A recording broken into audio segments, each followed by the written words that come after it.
لیکن اگلا جمعہ چھوڑ کر رمضان آئے گا، اگلے جمعے کو انشاءاللہ رمضان سے متعلق ہم گفتگو سنیں گے، رمضان ہمیں کیسے گزارنا چاہیے، اور پورا رمضان سے متعلق۔ رمضان کے بعد انشاءاللہ دجال سے متعلق پوری گفتگو ہم سنیں گے۔ ضمناً میں یہاں عرض کر رہا ہوں کہ یہ جو یاجوج ماجوج نکلیں گے، دجال بھی ان کے ساتھ اسی زمانے میں، امام مہدی بھی اسی کے زمانے میں، حضرت عیسیٰ بھی انہی کے زمانے میں، لیکن حضرت عیسیٰ ان تینوں پر غالب ہوں گے۔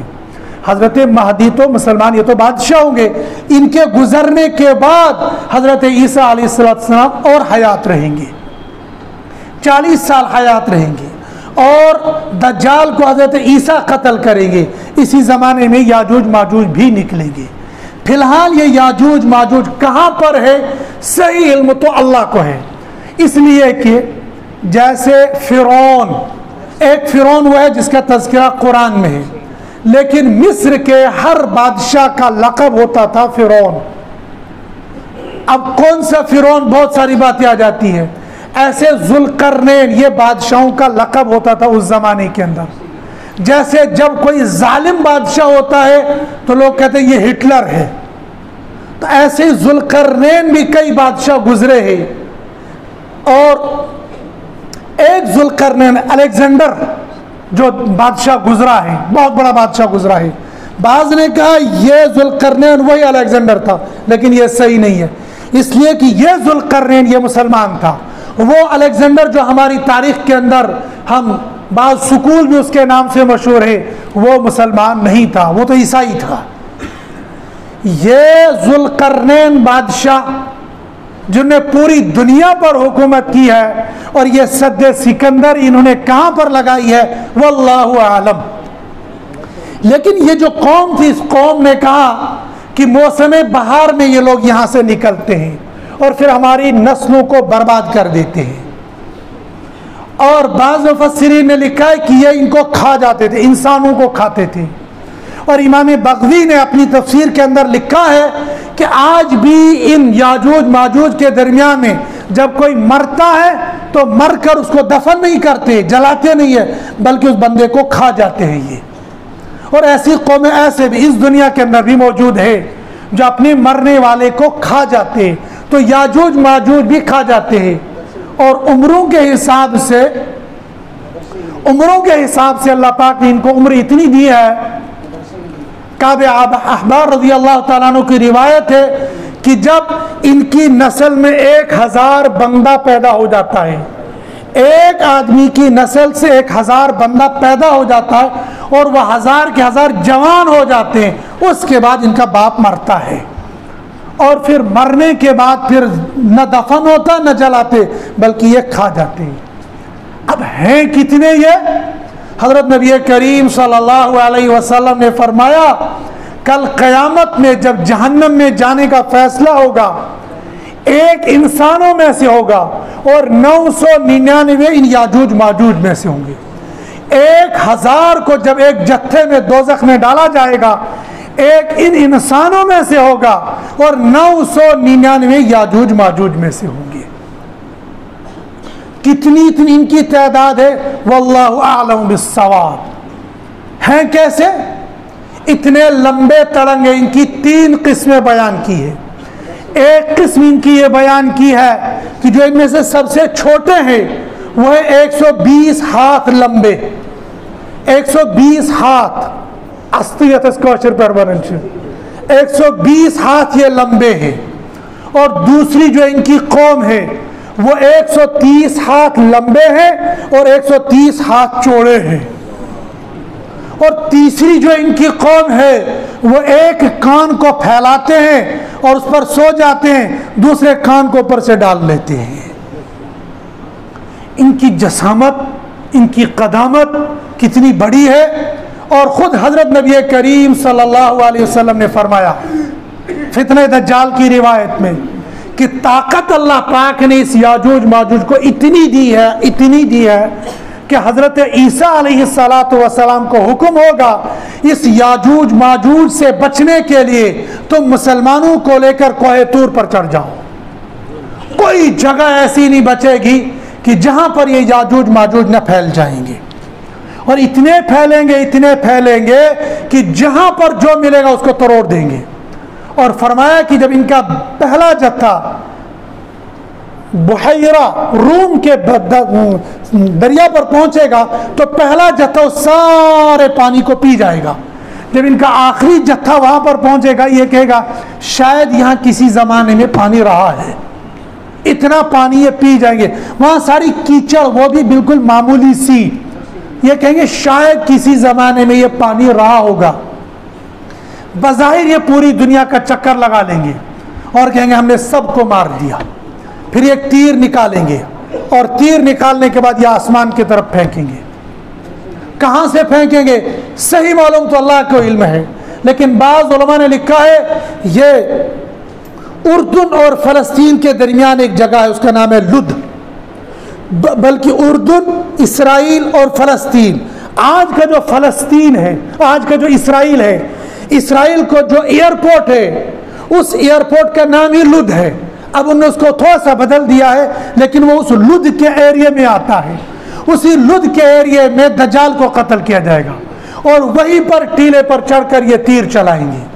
یہ ایک تاریخی روایت ہے، کوئی حدیث نہیں ہے. وہاں سے تیر چلائیں گے، تیر تو چلائیں گے لیکن مقام وہ یہ تاریخی بات ہے. تیر چلائیں گے، اللہ پاک وہاں سے خون آلود ہو کر اس کو واپس بھیجیں گے اور کہیں گے ہاں ہم نے دنیا والوں کو بھی ختم کر دیا اور اب تو آسمان والوں کو بھی ختم کر دیا. اب تو صرف ہماری حکومت ہے اور پوری دنیا میں دن دناتے پھریں گے. ہم ہیں، کسی سے کم نہیں ہے. اور یہ دنیا میں انسان وہ کرتا ہے جس کے اندر یہ دجالی فطرت ہوتی ہے. وہ کہتا بس ہم ہیں. ایمان والا کیا کہتا ہے دبن نحاس بناش اس کے ہیں نا یہ سوری اللہ تعالیٰ سن فضل. یہ قرآن ابھی آئے گا. سب کچھ کرنے کے بعد قرآن یہ کہے گا ذوالقرنین نے کہا ھذا رحمت ربی، یہ میرے اللہ کی مہربانی ہے. یہ پوری دنیا میں جب دن دنائیں گے پھر حضرت عیسیٰ علیہ السلام اور مسلمان دعا کریں گے باری تعالیٰ ان سے نجات دے دو. پھر اللہ پاک ان کی دعا کو قبول کریں گے اور ان کی گردن پر ایک پھنسی نکلے گی. جیسے ہمارے اس زمانے کے اندر یہاں بغل میں ایک پھنسی نکلتی ہے، کشمیری میں کہتے ہیں کسبروڑ، تو وہ پھنسی نکلتی ہے اور بعض لوگوں کی وہ پھنسی اتنی خطرناک ہو جاتی ہے وہ جان لیوا ہوتی ہے. پرانے زمانے کے اندر یہ والی پھنسی بڑی خطرناک مانی جاتی تھی، اس سے انسان مر جاتا تھا. تو ایسی پھنسی ان کو یہاں گردن پر نکلے گی. وہ اتنی پھیل جائے گی دڑام دڑام دڑام جیسے ایٹم بم ان پر گرے گا، وہ سارے ختم ہو جائیں گے اور ان کی لاشیں دنیا کے اندر پھیل جائیں گی. اتنی پھیلیں گی کہ ایک پرندہ جب چلنے لگ جائے گا اب وہ نیچے اترنا زمین پر چاہے گا، وہ کہیں اس کو زمین کی ایک بالشت جگہ نہیں ملے گی جہاں پر وہ اترتا. بلاخیر وہ اوپر چلتے چلتے چلتے چلتے تھک جائے گا اور جب وہ مر کر گرے گا تو کسی لاش پر گرے گا. پوری روئے زمین لاشوں سے بھری پڑی ہوگی. پھر حضرت عیسیٰ علیہ السلام دعا کریں گے باری تعالیٰ ان بدبختوں سے اب تو نجات دے دیں. پھر اللہ پاک بارش برسائیں گے. وہ بارش اتنی برسے گی گلی کوچوں میں سب میں، اور اللہ پاک فرشتوں کو بھیجیں گے ان کی لاشوں کو اٹھائیں گے. کہاں ڈالیں گے نہیں معلوم. حدیث کے اندر یہ تو ہے کہ ان کی لاشوں کو اٹھایا جائے گا. ڈالیں گے کہاں حدیث یہ بتاتی ہے واللہ عالم، اللہ بہتر جانتے ان کو ڈالیں گے کہاں. پھر اتنی بارش ہوگی کہ روئے زمین بالکل دھل جائے گی. جیسے گندگی کو دھونے کے لیے ہم مشین لگاتے ہیں، واٹر ٹینک لاتے ہیں، دھوتے ہیں، ایسے بارش سے روئے زمین دھل جائے گی. پھر اللہ پاک کا ارشاد ہوگا زمین اپنے خزانوں کو نکال دے. پھر روئے زمین اپنے خزانوں کو نکالے گی. کتنا خزانہ ہوگا؟ اتنی پیداوار ہوگی، اتنا خزانہ ہوگا کہ ایک انار جب بندہ کھائے گا تو ایک انار ایک قبیلے کے لیے پورا ہو جائے گا، اور انار کا چھلکا ایک قبیلے کے لیے پورے چھت کا کام دے دے گا.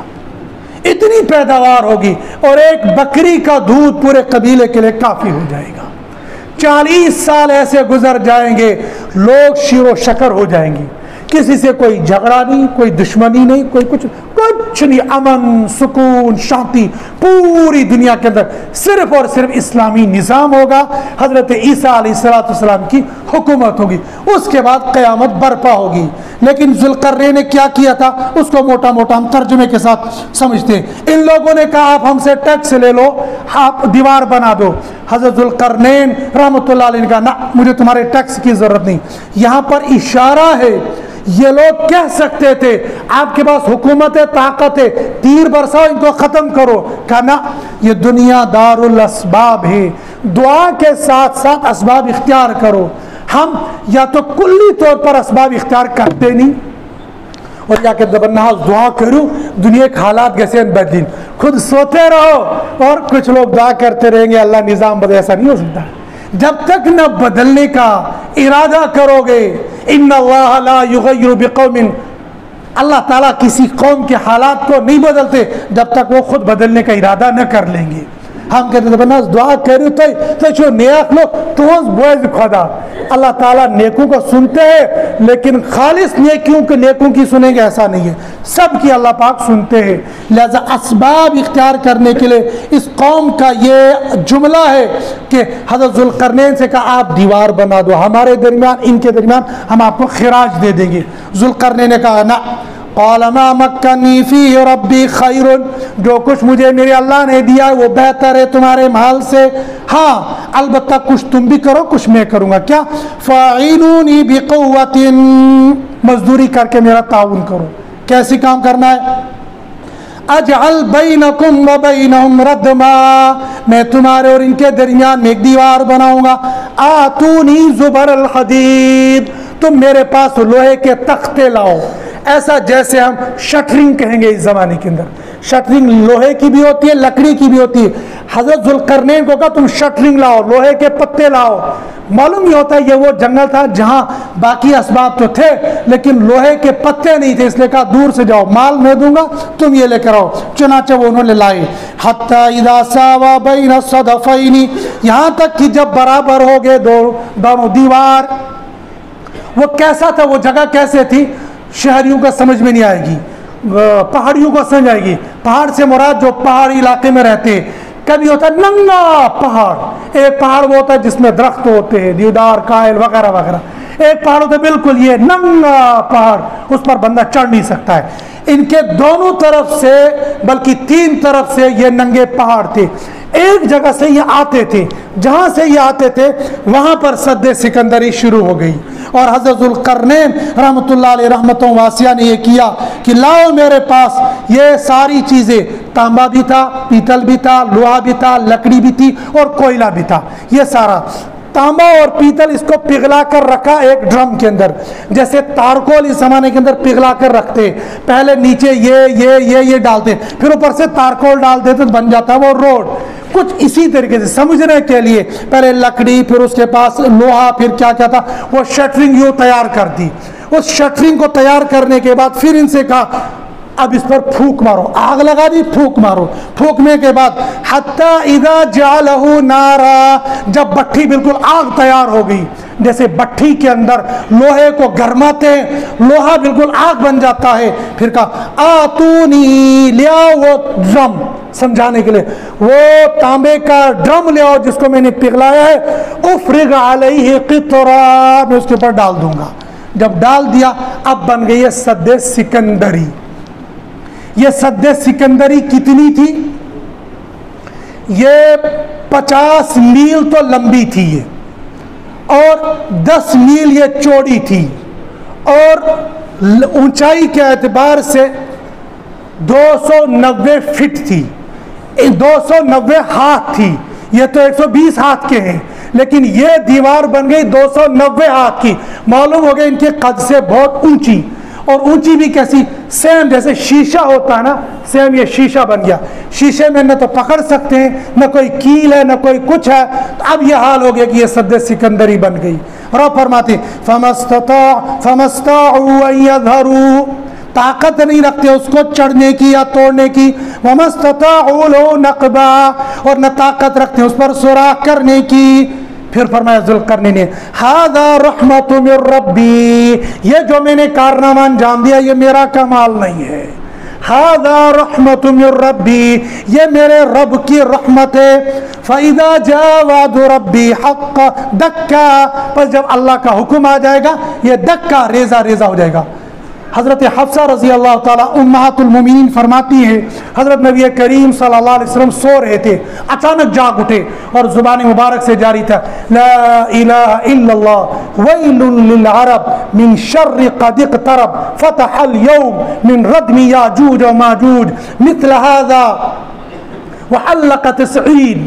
یوں اللہ کے نبی صلی اللہ علیہ وسلم یوں ہاتھ کیا، فرمایا عرب کے لیے بربادی ہو، آج صد سکندری سے اتنا سوراخ ہو گیا. کیا واقعی سوراخ ہو گیا ہے یا کمزور ہوگی یا زمانہ قریب آ گیا؟ واللہ عالم. تمام محدثین اس کی تشریح میں کہتے ہیں نہیں معلوم واقعی اتنا سوراخ ہو گیا ہے یا اتنی کمزور ہو گئی ہے یا زمانہ اتنا قریب آ گیا ہے. بہرحال کچھ بھی آخر پر حدیث کے اندر ہی آتا ہے. حضرت ابو ہریرہ رضی اللہ عنہ راوی ہے، ترمذی نسائی ابن ماجہ میں یہ روایت موجود ہے، فرماتے ہیں کہ یہ لوگ روزانہ آتے ہیں اس دیوار کے پاس، اس پر مکے مارتے، جو کچھ ان سے ہو سکتا ہے توڑنے کی کوشش کرتے ہیں، اور شام کے وقت میں ان کو ایسا لگتا ہے کہ اب ہم قریب پہنچ گئے توڑنے کے. پھر ان کا لیڈر کہتا ہے چھوڑ دو کل آئیں گے. پھر دوسرے دن آتے ہیں، وہاں دیکھتے ہیں دیوار پھر ویسی ہے. پھر روزانہ روزانہ روزانہ یہاں تک کہ جس دن اللہ پاک نے اس دیوار کو توڑنا ہوگا شام کو یہ لوگ کہیں گے کل انشاءاللہ آ کر ہم اس کو توڑ دیں گے. تو اللہ پاک یہ لفظ انشاءاللہ ان کی زبان سے کہنے کے سے یہ لاج رکھیں گے کہ یہ دیوار جہاں پر تھی یہی رک جائے گی. اب جب دوسرے دن آئیں گے اور دوسرے دن آ کر اس کو دیوار کو توڑ دیں گے پھر یہ باہر نکلیں گے، پھر وہ سارا فساد پھیلائیں گے. یہ وہ عظیم فتنہ ہوگا دنیا کے اندر جس سے بچنا انسانوں کے لیے بہت مشکل ہوگا. لیکن یہ قیامت سے ریلیٹو ہے اور حالات بالکل اس کی طرف جا رہے ہیں کہ حضرت مہدی کا ظہور ہوگا، نزول عیسیٰ ہوگا، یہ دجال کا ظہور ہوگا، یہ یاجوج ماجوج نکلیں گے. حالات پوری دنیا کے اندر بن رہے ہیں.